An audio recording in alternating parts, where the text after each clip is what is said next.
Hello and welcome, our blood viewers, to our city's news English edition. As usual, we bring to you the major and top highlights of tonight.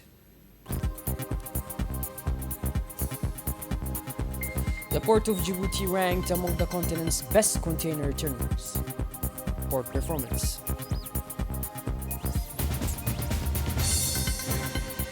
The Ministry of Labour presents its priorities for 2026-2030 employment and social protection.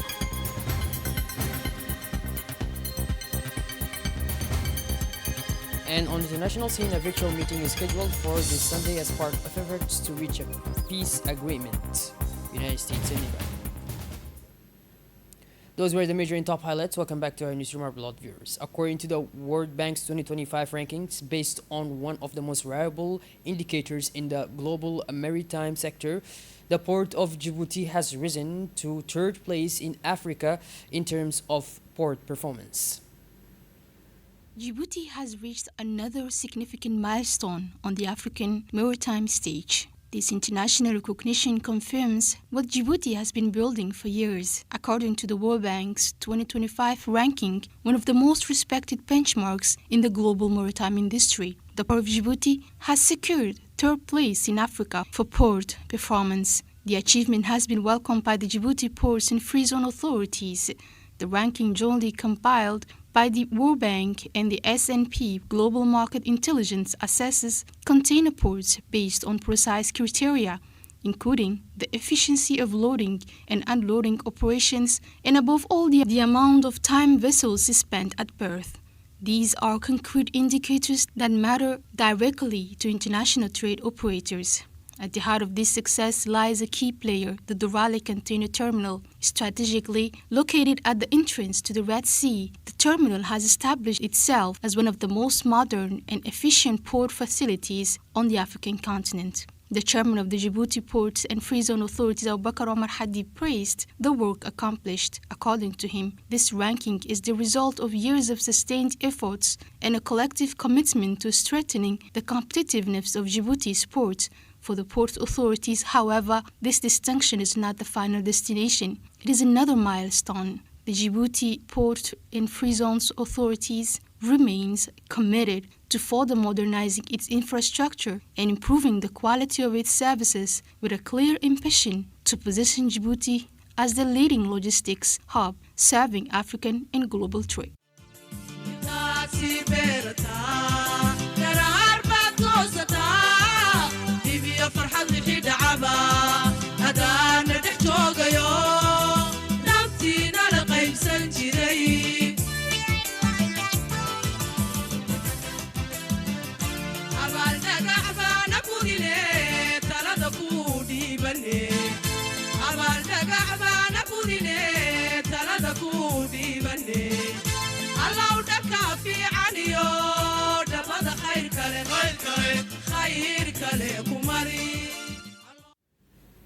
The Minister of National Education and Vocational Training, Mr. Mustafa Mohamed Mahmoud, together with the French ambassador to Djibouti, visited the Excellence School to encourage students in the preparatory classes for France's elite higher education institutions who passed the competitive entrance examinations for these schools.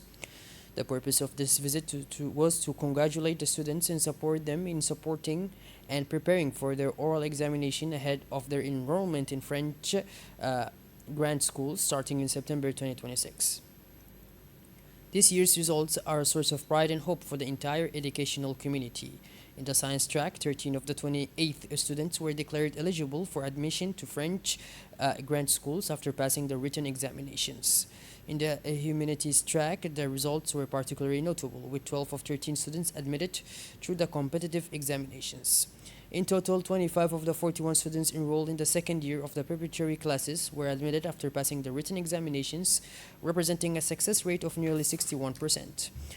This is a remarkable achievement for a program that has been in existence for only 4 years. It underscores the importance of the vision adopted by the Ministry of National Education and Vocational Training, the quality of Franco-Djiboutian educational cooperation, and the dedication of the teaching staff.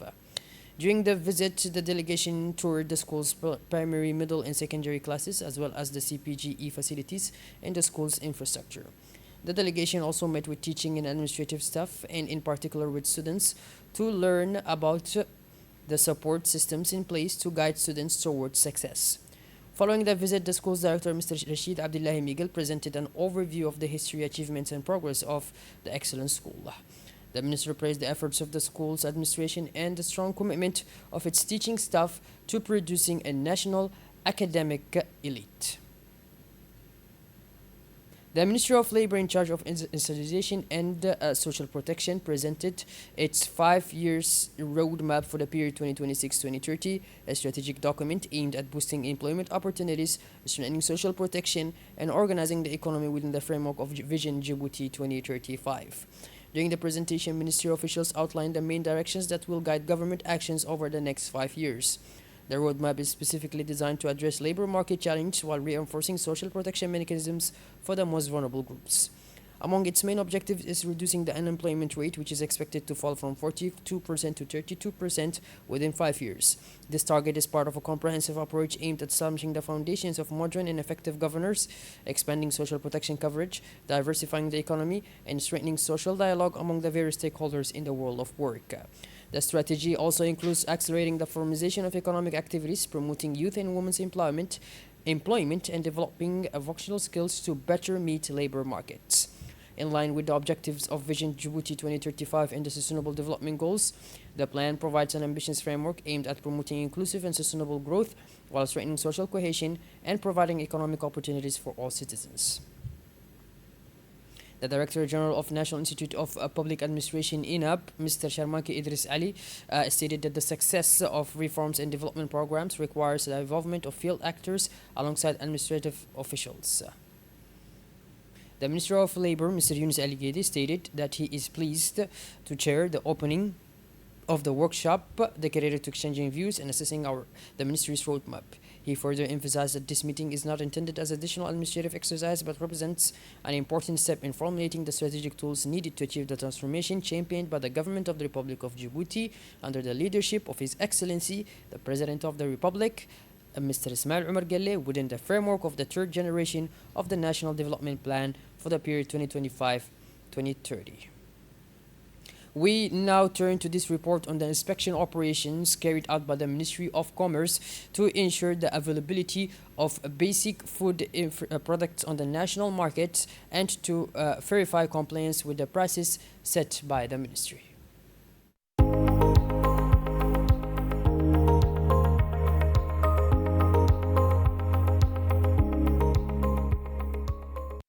As part of the fight against market speculation, the Ministry of Commerce has intensified its inspection operations across the national market.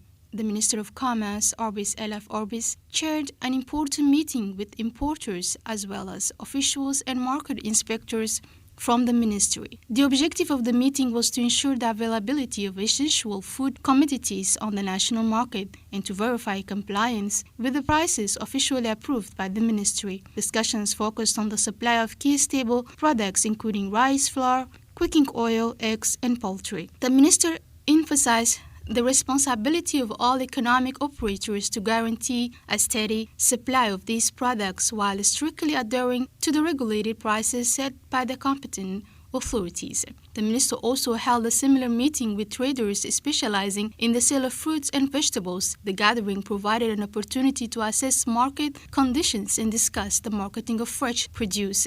At the conclusion of the meeting, Minister Orbis Elaf Orbis issued a firm warning against any form of speculation involving essential food items. He stressed the importance of preventing any unjustified increase in the prices of fruits and vegetables, reiterating that safeguarding consumers' purchasing power remains a top priority for the government. In a statement to the Radio Television of Djibouti, the minister reassured the public about the availability of essential commodities throughout the country. According to the findings of the ministry's inspections, current stocks of flour, rice, cooking oil, sugar, powdered milk, and eggs remain sufficient to meet consumer demand. The minister also announced the reinforcement of market inspection operations in line with the directives of the President of the Republic. Following these meetings, the minister instructed his team of inspectors, that led by the Director of Domestic Trade, Mr. Ab, and the minister's advisor, Dahir Jibril, to immediately conduct field visits in order to assess the actual market situation. The inspection campaign began in the Bulaus district during visits to the wholesalers, retailers, and traders Ministry officials confirmed that stocks of essential products including flour, rice, sugar, powdered milk, and eggs were available in sufficient quantities to satisfy consumer needs. However, inspectors noted a temporary shortage of cooking oil on the local market in recent days. In response, the government released supplies from its strategic reserves earlier in the day to ensure market availability and protect consumers' interests. Inspection operations then continued in the Balbala district, where similar checks were carried out among traders and distributors. In both districts, ministry teams found that market remained adequately supplied and the prices approved by the Ministry of Commerce were generally being respected. Speaking in the occasion, the Director of Domestic Trade stated that the overall situation of the local market remains stable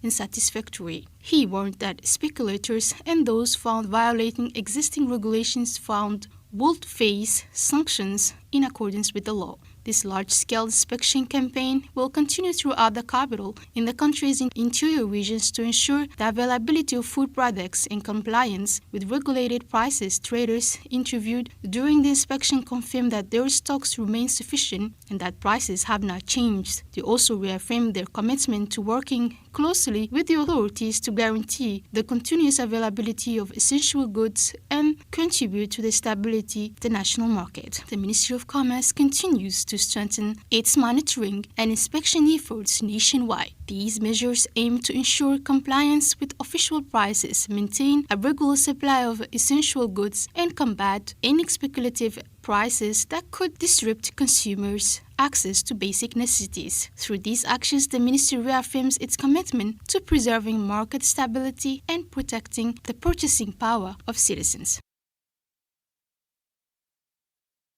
Chaired by Member Parliament Mr. Sharmaki Musaare, the Finance, General Economy and Planning Committee held a working session to examine the financial accounts of the National Tourism Authority for the 2023-2024 fiscal years. The government was represented at the session by the Minister of Trade and Tourism, Mr. Urbis Hila Furbis, as well as Mr. Nagib Abdullah Kamil, Chairman of the Board of Secretary General of the Prime Minister's Office and the Director General of the National Tourism Authority. Following extensive discussions, the Finance and General Economy Committee approved these financial accounts, which will be submitted for adoption at the next plenary session. The Finance, General Economy and Planning Committee, chaired by Member of Parliament Sharmaki Musaare, continued its work by examining a bill concerning the approval of the EDD, the Electricity of Djibouti, financial accounts for the 2023 fiscal year. The government was represented at the session by the Minister of Energy in charge of Natural Resources, Dr. Jama' Mohammed Hassan, as well as the Chairman of the Board and Deputy Director General of the EDD, Mr. Muhammad Ali Hassan, and their staff.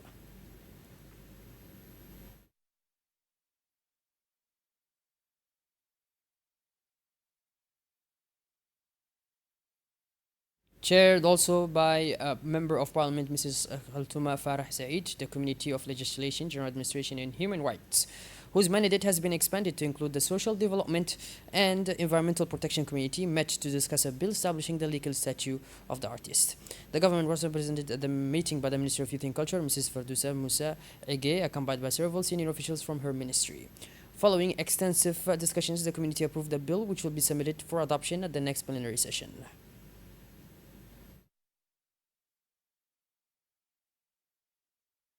Djibouti's ambassador in Cairo pays a working visit to the Grand Sheikh Al Azhar to strengthen joint cooperation.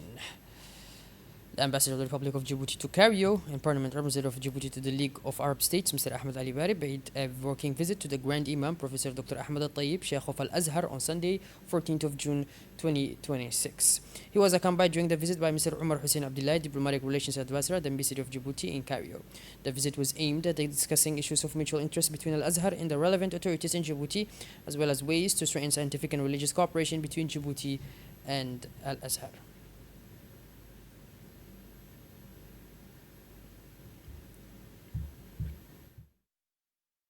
The Chief of the General Staff of the Armed Forces, General Zakaria Sheikh Ibrahim, received the Ambassador of India to the Republic of Djibouti, Mr. Kevom, accompanied by the military attaché of the Indian Embassy at his office at the Hassan Basuma Officers Hotel under the Director General of International Relations on 14th of June in a friendly visit.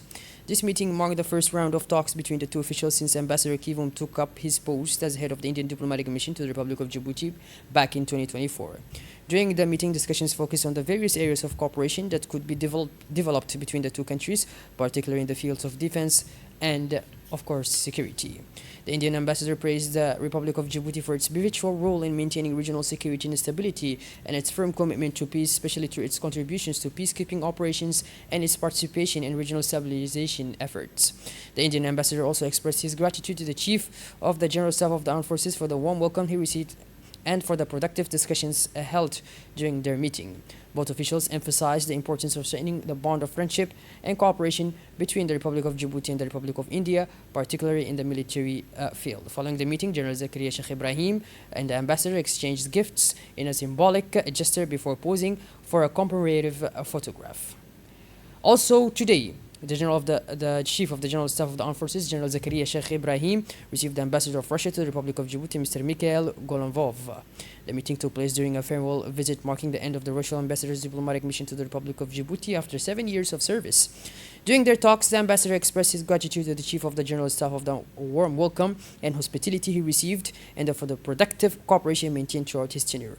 He also praised the quality of bilateral relations between the Republic of Djibouti and the Russian Federation, particularly in the area of military cooperation. For his part, the Chief of the General Staff congratulated Ambassador Mikhail Golovov on his efforts during his term and on his contributions to strengthening the bonds of friendship and cooperation between the two countries. The meeting concluded with an exchange of symbolic gifts between the two officials and a traditional group photograph.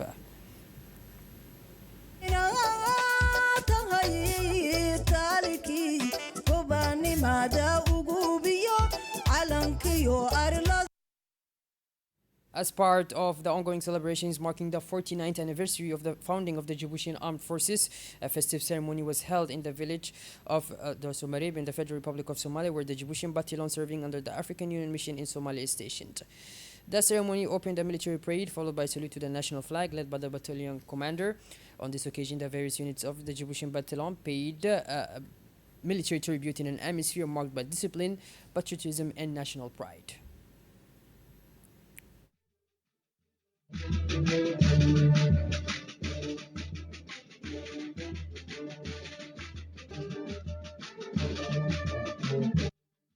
Of the armed forces to all servicemen and servicewomen serving in the region. He recalled the historic significance of the founding of the Djiboutian Armed Forces and their pivotal role in defending the country's territorial unity and in peacekeeping operations. He praised the competence, courage, and dedication of the Djiboutian soldiers deployed in Somalia and urged them to continue their mission with determination and commitment. He also expressed his gratitude to the government of the Republic of Djibouti, the President of the Republic, and Supreme Commander of the Armed Forces, and the Chief of the General Staff of the Armed Forces for their continued support of the forces deployed on external operations.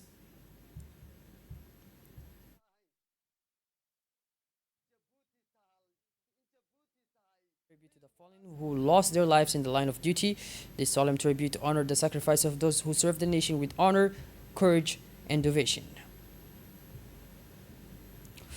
As part of its efforts to improve access to health services across the country's regions, the Al-Rahma International Association, represented by Al-Rahma Hospital in Djibouti, organized a specialized medical caravan to the Tajara region in the north of the country last Friday, June 12, 2026, as part of its humanitarian project, Caravans of Mercy and Healing, under the supervision of the Ministry of Health. The caravan, like previous ones, brought together a team of consultants and specialists from Al-Rahma Hospital in the field of orthopedic surgery, internal medicine, pediatrics, ophthalmology, gynecology, and obstetrics, as well as general surgery and urology. During the campaign, doctors conducted medical examinations and consultations for 300 patients, while medications were distributed free of charge to beneficiaries. Cases requiring specialized intervention or surgery were referred to Al-Rahma Hospital in the capital, Djibouti, for further treatment and care. It should be noted that all services provided by the caravan, including medical examination, medication, and surgical procedures, were provided free of charge, funded by the benefactors from the state of Kuwait.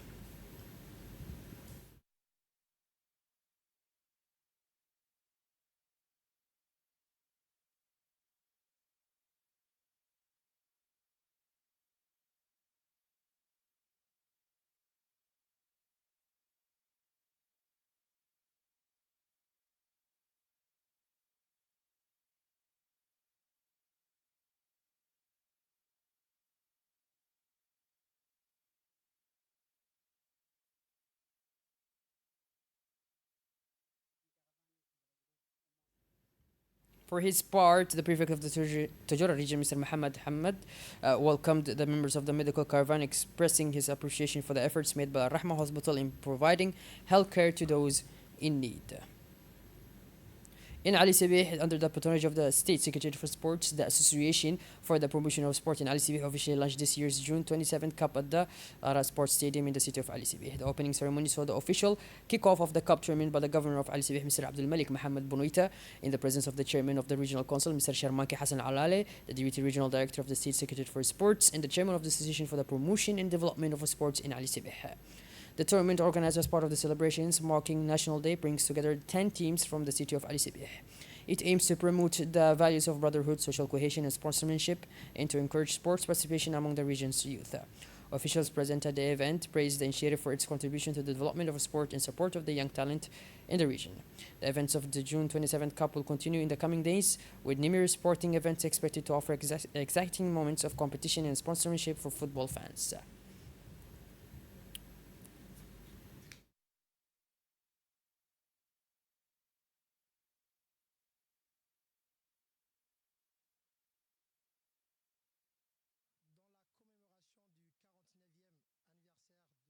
In a related context, football, where Qatar drew with Switzerland, Morocco drew with Brazil, and Scotland secured a win at the 2026 World Cup. The 2026 World Cup matches on June 13th concluded with three strong and exciting games, featuring solid performances from Qatar and Morocco against top-tier opponents, while Scotland claimed its first victory in tournament. In Group B, Qatar opened its campaign with encouraging 1-1 draw against Switzerland, earning its first point of the tournament and keeping alive its hopes of qualifying for the next round. In Group C, the standout match pitted Morocco against Brazil. The Atlas Lions secured a valuable 1-1 draw against one of the tournament favorites, is demonstrating their ability to compete with the world's best teams. The European Union, together with the Comoros, Madagascar, Mauritius, and Seychelles, has officially concluded negotiations on an enhanced economic partnership agreement, marking a milestone in trade relations between the two regions. The European Union and the Comoros, Madagascar, and Mauritius officially concluded negotiations on an enhanced economic partnership agreement, marking a significant milestone in trade relations between the two regions. It is the first agreement of its kind to be concluded with sub-Saharan African countries with such a comprehensive framework. According to the terms announced, the agreement aims primarily to boost trade by facilitating access to each other's markets, reducing certain tariffs and non-tariff barriers, and promoting the movement of goods and services. It also seeks to create a more favorable environment for European investment across the region, particularly in the areas of infrastructure, energy, tourism, and the green economy. Beyond its commercial dimensions, the Enhanced Economic Partnership Agreement places a strong emphasis on sustainable development and regional economic integration. The signatory states intend to strengthen cooperation on standards, economic governance, and the development of local value chains, with the objective of supporting more inclusive growth. Authorities from both sides have described the agreement as the beginning of a new strategic chapter between the European Union and the countries of the Indian Ocean. Informed sources reported that a virtual meeting was held on Sunday between the US and Iranian delegations. Virtual meeting between American and Iranian delegations is expected to take place this Sunday as part of the ongoing diplomatic efforts aimed at reaching a peace agreement and easing tensions between the two countries. According to well-informed sources, US Vice President and Iran's parliament speaker are expected to participate in the talks alongside negotiators from both sides. Mediators from Qatar and Pakistan are also expected to join the discussions remotely. The same sources indicate that a memorandum of understanding currently being finalized could include provisions related to freedom of navigation through the Strait of Hormuz, notably allowing commercial vessels to transit without additional charges. The draft agreement is also said to contain measures aimed at easing certain U.S. restrictions imposed on Iranian ports. Meanwhile, a source familiar with the negotiations reported that Qatari mediators arrived in Tehran on Sunday morning to continue their facilitation efforts. The source, however, noted that Iran's final decision regarding the proposed framework agreement with the United States remained under review. U.S. President Donald Trump stated on Saturday that an agreement to end the conflict with Iran could be signed as early as Sunday, potentially opening the door to a new phase of dialogue between the two nations. Tehran, however, has not officially confirmed the signing ceremony, followed by technical discussions next week. Well, about this, our beloved viewers, we finally conclude this edition. Thank you for being with us, and make sure to tune in later for more as usual. Have a wonderful evening, and as always, take care.